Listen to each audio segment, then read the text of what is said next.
This is the last comic book video that I am ever gonna do. This is the last comic book video that I am ever going to do. I am completely done with this terrible industry, and judging by the viewership on YouTube, so is everyone else. So with that in mind, let's get on to the video. Today we're going to be talking about this comic book. I bought this comic book a few weeks ago with great anticipation because this is the last good superhero comic ever made. When it arrived, I pretty much finished reading it in an entire evening because I loved it so much. It comes out now in a time when the comic book industry has been officially run into the ground, where comics became neglected and disregarded, thrown to the worst, most cheapest writers on the planet to write the most unreadable gobbledygook I've ever read, where all the characters I used to love have been assassinated or no longer even read like themselves.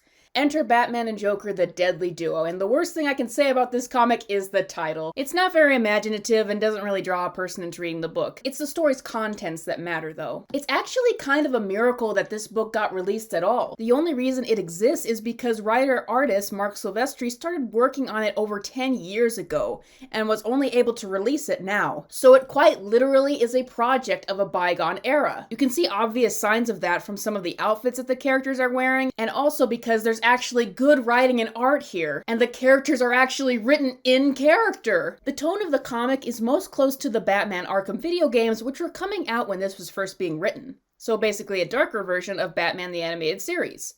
The plot of the comic is that someone is manipulating Batman and Joker to work together. Batman is under threat to do this as Gordon is captured and said to be having his limbs cut off if Batman doesn't play along. Meanwhile, the Joker is said to have something very important taken away from him if he doesn't play along as well. Like I said, all of the classic characters are here. Batman, Nightwing, Joker, Catwoman, and yes, Harley Quinn. Thankfully, you can imagine I was happy with that. And they are all written perfectly in character. Marc Silvestri is able to nail the voice of every character perfectly, from Batman's stoic determination contrasting with his bright persona as Bruce Wayne, to the Joker's endless ability to make his dialogue sound like comedic stand-up in the midst of his most horrific actions. It's the dynamic nature of each of these characters and how they react with each other and how they fit into the world that makes it so entertaining. Whether it's Batman's anger towards the Joker in the midst of the Joker's reverence for Batman, or the Joker's various interactions with Harley Quinn. Joker and Harley are, once again, written most closely to their Arkham games versions. The bickering old couple dynamic, in the midst of the senseless violence they are committing, make them both the most hateable and the most likable characters in the comic, and it delivers what I know we've been missing by keeping these characters separate. But I digress. One of the main points and themes of this comic is exploring the collateral damage caused by the heroes. We get a very interesting new villain here named Amanda Sims. It is slowly revealed throughout the story that she was a victim of a brutal attack in which Batman and the GCPD chased the Joker into her wedding during a heist.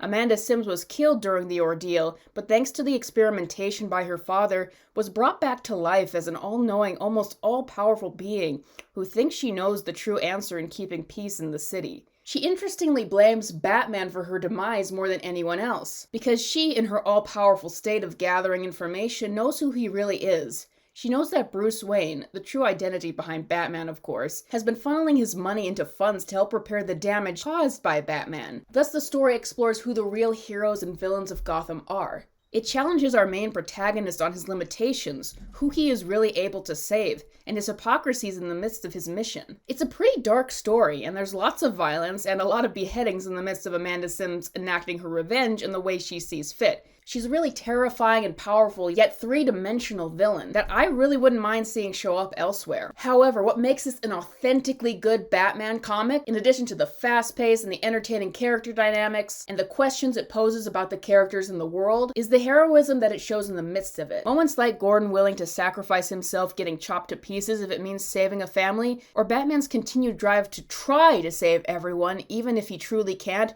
brings the heart of an otherwise incredibly dark story, and reminded me why I love this universe. With Amanda Sims' ultimate plot in the story, I love how it intertwines all the motivations of the characters and sets to tear them all down, and reveals how doing one thing, threatening to reveal Batman's identity, is her automatic revenge on all these characters at once. It would mean Batman and Gordon would both be blamed for the damage done to Gotham, as Bruce Wayne's backhanded way of trying to fix it would have been revealed. It would have destroyed the Joker, ruining the one thing that gave him any purpose. And it was meant to hurt Harley as a way to expose that the Joker didn't really care about her. But Amanda Sims, despite all of her knowledge, underestimates all of the characters. The Joker understands Batman better than her. Despite all of her gathering of information, he knew how to get Batman to put her in a place where he could take her out. Because, despite Batman's fears over Joker knowing and revealing his identity, the entire story is wrapped up by the fact that the Joker doesn't want anything to change. He wants their game to go on forever. And Harley, well, she ends up getting what she wants in the end too. And yes, did I mention how much that I love how her endlessly violent and obsessive but hopelessly romantic personality is back here? I love it. But a slight heartfelt moment at the end between him and a young boy gives a little bit of positivity and optimism that the story needed. That throughout all his incapabilities, the Batman also has importance and can succeed in areas where it matters. Now, I know what you're thinking. We've had a million stories out there that explore the fact that Joker only cares about Batman, that challenge Batman's methods and if they actually work or not. But two things make it work in this story and make it really great. First of all, the execution. How we have a character, a villain, trying to upend and challenge the status quo of the Gotham characters. But the thing that ultimately resolves the story, we're reminded, is the constants of these characters. The Joker, for example, never wants anything to change, and we're reminded of his defining obsession with Batman. So Batman's secret identity and their little game will never really change. This comic is all about constants. And it is really fitting that it came out in a day and age when it seems like DC Comics as a company can't even remember the core of who these characters are supposed to be. And now we get a comic that is all about the core of each character. What made them who they are and what made us like them in the first place. And who they will always be remembered as. And that's what made it not only such an entertaining read, but so exciting for me because this comic brought me back and reminded me why I liked these characters and why I became a Batman fan in the first place. In the midst of pretty much everything DC putting out today make me question why did I even become a DC fan in the first place. If Batman and Joker, the Deadly Duo, had been released